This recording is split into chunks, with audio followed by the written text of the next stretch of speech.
Bismillahirrahmanirrahim. Elhamdülillahi Rabbil alemin. Hər birinizi salamlayıram. Gününüz xeyirli olsun inşallah. Mövzumuz İslam əqaidi barəsində idi. Biz ötən bəslər İslam ilahiyyatında imamət məsələsi barəsində siz əzizlərlə müzakirə etdik və ümumi olaraq imamət məsələsini əsasən 5 sual əsasında sizlərlə bölüşdük. Onlardan biri bu idi ki, imam nədir? İmam varmı? Ümumən niyə imamın varlığı vacibdir? İmam necə olmalıdır və eyni zamanda imam kimdir? Bu saydığım 5 metod əsasən Xacə Nəsrəddin Tusi tərəfindən kəlam elminə gətirilmiş, onun Təcridül Etiqad daha sonra İmamət risaləsində bu formada müzakirə etmiş və ondan sonra müxtəlif ilahiyyatçılar imamət məsələsini bu formada müzakirə etmişlər. Təbii olaraq digər ilahiyyatçılar və yaxud kəlam kitablarında başqa formada imamət məsələsini də müzakirə etmişlər. Hər bir halda burada əsas sual və yaxud bəzən şübhə olaraq müxtəlif şəxslər tərəfindən müxtəlif məzmunlarla səslənsə də deyəcəkləri yaxud demək istədikləri məsələ eynidir. O da bundan ibarətdir ki, siz şiyyələr necə bir tərəfdən Allah Rəsulunun xatəmiyyətinə, yəni peyğəmbərlərin sonuncusu olduğuna etiqad edirsiniz, amma imamət anlayışını elə bir formada təqdim edirsiniz ki, sanki imamət peyğəmbərliyin davamıdır. Bir halda ki, imamlar da məsumdur, bir halda ki, imamların da elmi var və belə olan halda peyğəmbərliklə imamətin nə kimi fərqi var? Dediyim kimi, bu onların irad olaraq, bəzən şübhə olaraq, etiraz olaraq səsləndirdikləri sualın, şübhənin xülasəsi idi. Burada təbii olaraq bunların imamət barəsində və eyni zamanda peyğəmbərlik barəsində məlumatsızlıqlarından irəli gəlir. Yəni, əgər bunlar imamət məsələsini şiyə hansı formada təqdim edir, eyni zamanda İslam ilahiyyatında, Quran məarifində peyğəmbərlik anlayışı, peyğəmbərlik vəzifəsi hansı formadadır, bu məsələyə diqqət etsələr, düşünürəm ki, bu sual və yaxud şübhə yer qalmaz. Amma hər bir halda məcburuq bu suala biz bir daha geniş şəkildə cavab verək. Baxın, biz bu məsələyə əvvəldə də toxunduq ki, imamətin əsas fəlsəfəsi, əsas anlayışı gətirilən dinin qorunmasıdır. Bu anlayışda bütün peyğəmbərlərin vəsiləri olub. Yəni, o vəsilər, canişinlər, imamlar əvvəlki peyğəmbərin gətirdiklərini qoruyub, onu insanlara sağlam şəkildə çatdırmışlar. Bu mənada şiyyənin əqidəsi budur ki, imamət İslam dinini, İslam şəriətini təhriflərdən qoruyan, onu aydın şəkildə növbəti nəsilə izah edən, çatdıran bir məqamdır. Bu əsasda heç bir imama vəhy gəlmir, heç bir imam şəriət sahibi deyil və eyni zamanda heç bir imam hər hansı bir şəriəti qadağan etsin və yaxud özündən hər hansı bir ibadi forma çıxarsın. Bu mənada biz heç bir formada imamət anlayışına etiqadımız yoxdur. Demək, diqqət olunsa, burada əsas məsələ budur ki, heç bir imama vəhy gəlmir. Vəhy gəlmir, yəni heç bir imam yeni bir şəriət gətirmir. Bu bir. İkincisi budur ki, imam şəriəti izah edərkən, Qur'an-ı Kərimi təfsir edərkən, ümumən İslam məarifini insanlara bəyan edərkən vəhyə əsaslanıb söz demir. Bəs nəyə əsaslanıb deyir? Bu artıq imamın elminin mənşəyinə qayıdır.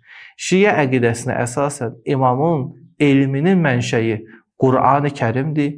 Allah Rəsulunun bunlara öyrətdiyi elmdir və bu əsasda bunların irs olaraq daşıdığı elmdir. Demək, bunlar heç bir şəxsdən öyrənmədən, şəxsi rəylərinə əsasən ictihad etmədən, bəlkə Quran məarifinə bunlar kamil şəkildə bələd olduqları üçün və eyni zamanda Allah Rəsulunun elmindən bəhrələndikləri üçün bunlar həm İslam dinini, İslam məarifini ən kamil şəkildə qoruyandır və eyni zamanda İslam məarifini bunlar yenə başqa formada Allah Rəsulunun elmi ilə bəyan edirlər. Bu əsasda məlum olur ki, artıq peyğəmbərliklə imamətin əsaslı fərqi var. Burada digər sual yarana bilər ki, bir halda ki siz deyirsiniz ki, hər bir zaman imama ehtiyac var. Nəyə görə peyğəmbərə ehtiyac olmasın? Bildiyiniz kimi Şiənin əqidəsindən budur ki, hər bir zaman insanları Allaha tərəf yönəldən, Allaha tərəf hidayət edən bir imam var. Qarşı tərəf bəzən deyir ki, niyə bu imamdır, peyğəmbər deyil? Yəni, həmən şəxs peyğəmbər olaydı, imam olmaydı. Yenə bunların imamət məsələsinə, eyni zamanda peyğəmbər məsələsinə tam olaraq geniş şəkildə baxmadıqlarından qaynaqlanır. Əvvəldə dediyimiz kimi, peyğəmbər yalnız və yalnız şəriət sahibidir. Bu baxımından şəriət sahibi olaraq peyğəmbərlərin sayı azdır. Quran təlimlərinə əsasən şəriət sahibi olan peyğəmbər 5-dir və onun sonuncusu İslam peyğəmbəridir. Amma hər zaman, hər əsr ki, imam insanlara hidayət edir, həmin bu İslam şəriətində olan maarifə, İslam şəriətində olan məsələlərə dəvət edir.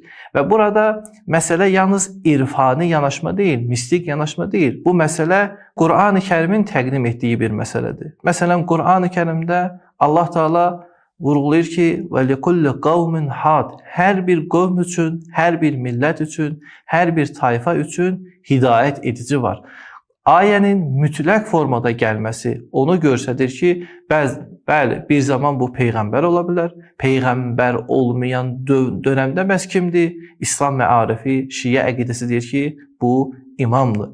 Bu məzmunda digər ayələr də var. Məsələn, وَيَوْمَ نَبْعَسُ فِي كُلِّ أُمَّةٍ شَهِيدًا عَلَيْهِمْ مِنْ أَنْفُسِهِمْ Biz qiyamət günü hər ümmətin arasında özlərinə şahidlik edəcək bir nəfər çıxaracaq. Burada məlum olur ki, hər bir əsrdə, hər bir insanlar arasında bir şəxs var ki, o insanların arasındadır, insanların əməlinə şahiddir və qiyamət günü onunla məşğul olacaq. Və bu məsələdə sonuncu sual və yaxud şübhə bundan ibarətdir ki, bura qədər dediklərinizi, qarşı tərəf deyir ki, bura qədər dediklərinizi qəbul etdik. Amma sizin imamət barəsində əqidəniz eyni zamanda qeybətlə də əsaslanır. Yəni sizin əqidəniz bura qədər bəli. Məsələn, 11 imam barəsində keçərlidir. Onlar insanlar arasında var idi. İnsanları dinə tərəf çağırırdı. İnsanları hidayət edirdi. İnsanların əməlinə şahid idi. Bəs bu prinsip 12-ci imamda, yəni qeybət anlayışı ilə necə gəlir? Bu məsələ də çox sadədir. Bəzən insanlar qeybət anlayışını yoxluq anlayışla eyniləşdirir. Baxın, İslam məarifində qeyb yox mənasında deyil, yoxluq mənasında deyil. Bu mənada, məsələn, imanın əsas özəlliklərindən, meyarından budur ki, qeybə iman gətirsin. Qeybə iman gətirmək, yoxluğa iman gətirməkdir, təbii olaraq xeyr. İmam Zaman əleyhissalam qeybdədir deyərkən, onun varlığı yoxdur, onun varlığı bu dünyadan tam olaraq ayrıdır mənasında deyil. Bəlkə onun varlığı var, lakin insanların birbaşa onunla ünsiyyəti, onunla tam olaraq istədiklərini ondan soruşmaq bu kimi məsələlərdən məhrumdurlar. Amma təkvini olaraq İmam Zaman əleyhissalam hal-hazırda var və yenə bu ayələr onun barəsində keçərlidir ki, Allah Teala buyurur ki, hər bir qövmün bir hidayət edici var. Bu hidayət edici bəzən tam olaraq huzuru var, bəzən isə qeybdədir. Huzurla qeyb arasında bu mənada heç bir fərq yoxdur. Mən son olaraq bu barədə bir şərhşünas alimin fikirlərini istərdim nəzərinə çatdıram. Henry Corbin bu məsələni bu formada təhlil edir ki, mən bütün dinləri, məzhəbləri nəzərdən keçirdim. Gördüm ki, Allahla əlaqəsi olan yalnız və yalnız Şiyyədir. Çünki digər dinlərdə Yahudilər Həzrəti Musa vəfat etməklə öz əlaqələrini Allahla itirdilər. Məsihilər Həzrəti İsa'dan sonra öz əlaqəsini itirdilər. Müsəlmanlardan bir qrup isə Peyğəmbərin ölümündən sonra dedilər, artıq bizim Allahla əlaqəmiz yoxdur. Amma müsəlmanların içərisində bir dəstə var, onlar ki, Şiyyədir. Onlar deyir ki, bizim Allahla olan əlaqəmiz, Allahın bizlə olan əlaqəsi heç bir formada kəsilməmiş və hər an Allah bizi özünə tərəf hidayət edir. Bu, onun baxışının qısa olaraq xülasəsidir. Bununla da biz imamət məsələsini sona çatdırırıq. Təbii olaraq imamət məsələsi geniş bir məsələdir. Burada müxtəlif məsələlər, müxtəlif suallar var. Bunun isə müxtəlif kitablara müraciət edərək ətraflı oxuya bilərsiniz. Əssalamu aleykum və rəhmətullahi və bərəkətuhu.